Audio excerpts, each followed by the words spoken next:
Hanggang ngayon hindi pa rin natatanggal sa gitna ng Maharlika Highway sa Atimunan, Quezon ang 10-wheeler na kasama sa madugong karambola roon itong Sabado. Pag-aaralan naman ng lokal na pamahalaan ang mga dapat gawin para maiwasan na ang mga aksidente sa naturang kalsada. Mula sa Atimunan, Quezon, may ulat on the spot si Jay Sabale. Jay?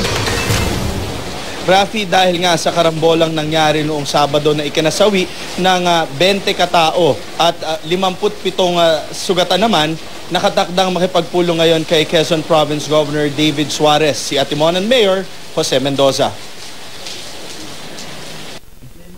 Ayon kay Mendoza, kasama sa kanilang pag-uusapan ay ang kalagayan ng kalsada ng Maharlika na sakop ng kanyang munisipyo. Giit niya, ang naturang highway ay responsibilidad ng DPWH.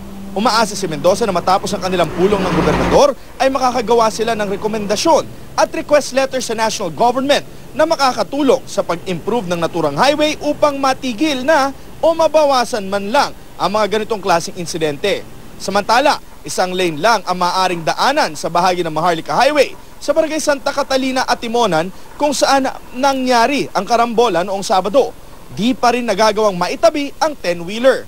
Hindi ko naman ito responsibilidad. Ito sa public works. Hindi ito local government street.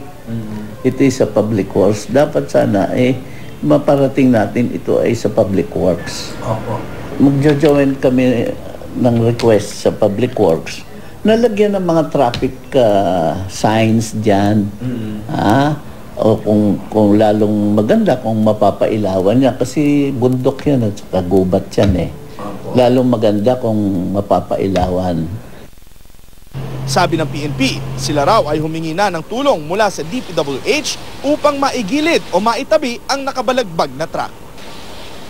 Nakausap naman natin kaninang umaga through cellphone si DPWH Quezon Province 4th District Engineer Eduardo Lim. Ayon sa kanya ay wala pa rin naman daw silang natatanggap na request sa kanilang opisina na humihingi nga ng tulong nila upang maigalaw yung truck. At kung meron man, medyo mahihirapan din daw sila dahil full force daw ang kanilang mga heavy equipment sa ginagawang kalsada sa kanyang distrito. At yan muna, latest mula dito sa Atimonan, Quezon. Balik sa inyo, Rafi. Jay, yung tow truck na dalawa na nakita natin sa video nitong nangyaring aksidente dyan, umalis na ito at hindi na hinila itong mga truck matapos tanggalin yung mga bus. I would assume sa bus yung may-ari nitong dalawang tow truck na ito, Jay. Okay, yung dalawang tow truck, ito yung dalawang tow truck na ginamit pa noong Sabado. Ang may-ari ng mga tow truck nito, ito yung mga may-ari ng bus lines na sa kasamaang palad ay nadamay sa aksidente. Nung isa pa lang ginamit nila, nag-snap nga itong kable ng wrecker. So, tinulungan siya ng isa pang malaking tow truck. Ang problema talagang napakabigat nitong 10-wheeler truck na kanilang sinusubukang iusog.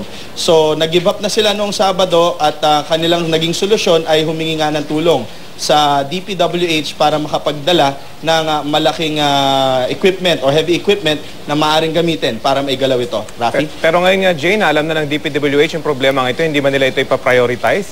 Ngayon at nakaharang at isang lane na dadaanan dyan sa may Quezon? Yan nga ang isa sa mga pagpupulong na gagawin or pag-uusapan ni Governor at ni Mayor mamaya sa may Lucena dun sa Provincial Capital. At ayon din sa District Engineer, isa na rin ito sa mga bagay na kanilang tinitignan. Rafi? Okay, maraming salamat, Jay Sabale.